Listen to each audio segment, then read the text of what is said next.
right, we're going to take a look at how we all closed out our year in terms of travel in 2023. Middle East travel booking site Wego has crunched the numbers on the top travel destination for this region, or from this region, for the final quarter. And on the back of our discussion with Alex of Astrolabs about the drive he's seen of businesses setting up in Saudi, I am going to completely steal the thunder of my next guest and say, guess what country was top? Mamoun Hmedan, Chief Business Officer of Wego. It's lovely to have you. Thank you very much for having me. Good morning. Saudi Arabia topping your list, but not just for 1 month or even the quarter. It's actually been nearly 2 quarters seeing Saudi Arabia as a top-ranked destination, as an inbound destination from the travelers from the region, even globally.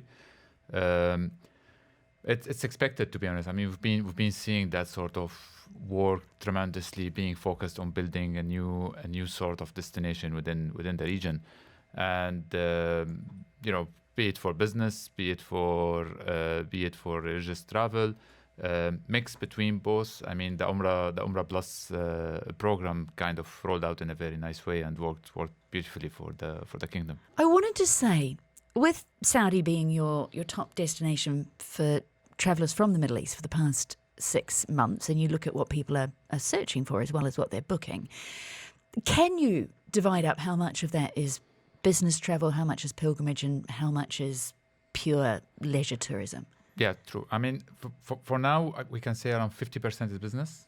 So we still see lots of business travel to Saudi. There is another, I would say 20 to 25% of the remaining 50%, half of them will be purely on Umrah trips. So people traveling to Mecca end up traveling to Jeddah, staying in Mecca for a couple of days and come back. And the rest are actually whether mixed between Umrah and a few other days in other destinations within Saudi, or purely on tourism, be it for the Riyadh season or some of the concerts or the events or whatever's happening there. Okay, and if we look at the other destinations that we've got, Egypt, India, obviously, and we know from Paul Griffiths the huge contribution that Indian travel in and out of Dubai makes to DXB. Were there any new trends at the end of last year? Any changes in our patterns? Yes, the noticeable changes. We're seeing more short-haul than long-haul travel demand in the past pretty much 12 months, I would say, where people are more closer to going into short trips, short destinations rather than long-haul. The noticeable thing is the UK is back as number 1 destination within the European destinations, after giving that spot to multiple other destinations. I mean, COVID and post-COVID, where basically Georgia, Azerbaijan, and some of the other countries kind of took over the UK position. Now it is back as number 1. Thailand is still unbeatable as a destination, noticeably, and that's kind of a trend that we started to see a couple of quarters ago. Russia is within the top 20 now and continuously growing. China, of course, is back into the action as well. So generally, within the region here, Egypt remains as one of the favorites. UAE is definitely keeping the rank, and Saudi is noticeable kind of a new destination in the planning.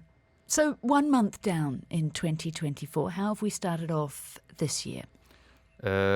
Actually, January this year is quite strong compared to how usually January is in different years. I mean, usually January is kind of the a dip within the seasonality before the spring break, Easter break, etc.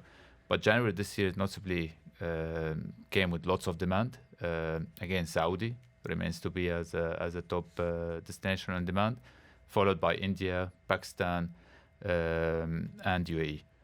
So, is the era of revenge travel that we saw coming out of COVID, flights at any cost, those high prices not putting people off, is that finished? I would say so. Yeah, I like to think so. I think it's over for the revenge travel. As revenge travel, people took that pattern. Prices are not back to where it was before until now. I mean, definitely we're still seeing an increase. If you compare with 2019, we're still seeing an increase of roughly 30 to 35% as a extra cost of travel. But if you compare it with the 2022 prices and 2023, it started to normalize that a bit and go back slightly before what we have seen around those 2 years. So I would say we will not see the same prices we used to see in 2019, but definitely we're not gonna remain where we were last year. Mamoun Hmedan is the Chief Business Officer of Wego in the studio this morning to talk to us about how we finished last year in terms of travel on the back of our conversation with Alex from Astrolabs a little bit earlier. Many planes leading to Saudi Arabia. Thank you very much for your time this morning. By 103.8. Join the conversation.